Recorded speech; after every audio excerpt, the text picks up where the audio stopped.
The trend toward homes that are powered by alternative energy sources, ranging from wind turbines and solar collection cells to hydrogen fuel cells and biomass gases, is one that needs to continue into the 21st century and beyond. We have great need of becoming more energy independent, and not having to rely on the supplying of fossil fuels from unstable nations who are often hostile to us and our interests.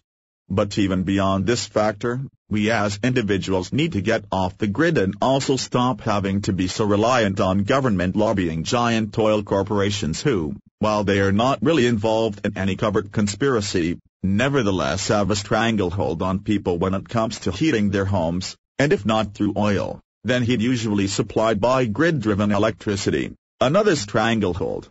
As Remy Wilkinson, senior analyst with Carbon.flv, puts it, inevitably, the growth of distributed generation will lead to the restructuring of the retail electricity market and the generation, transmission and distribution infrastructure. The power providers may have to diversify their business to make up for revenues lost through household energy microgeneration. She is referring to the conclusions by a group of UK analysts, herself included among them, who call themselves Carbon.flv. Carbon.flv has been studying the ever-growing trend toward alternative energy using homes in England and the West. This trend is being driven by ever more government recommendation and sometimes backing of alternative energy research and development, the rising cost of oil and other fossil fuels, concern about environmental degradation, and desires to be energy independent.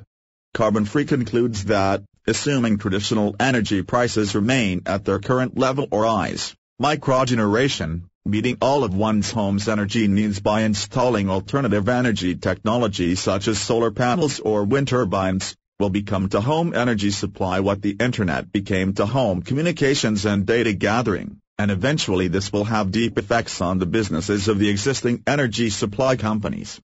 Carbon.flv's analyses also show that energy companies themselves have jumped in on the game and seek to leverage microgeneration to their own advantage for opening up new markets for themselves.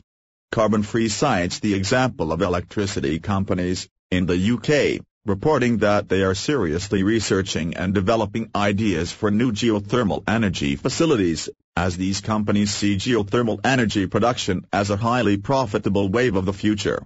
Another conclusion of Carbon.flv is that solar energy hot water heating technology is an efficient technology for reducing home water heating costs in the long run, although it is initially quite expensive to install.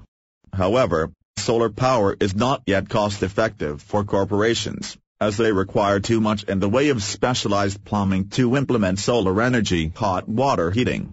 Lastly, Carbon.flv tells us that installing wind turbines is an efficient way of reducing home electricity costs, while also being more independent. However, again this is initially a very expensive thing to have installed, and companies would do well to begin slashing their prices on these devices or they could find themselves losing market share.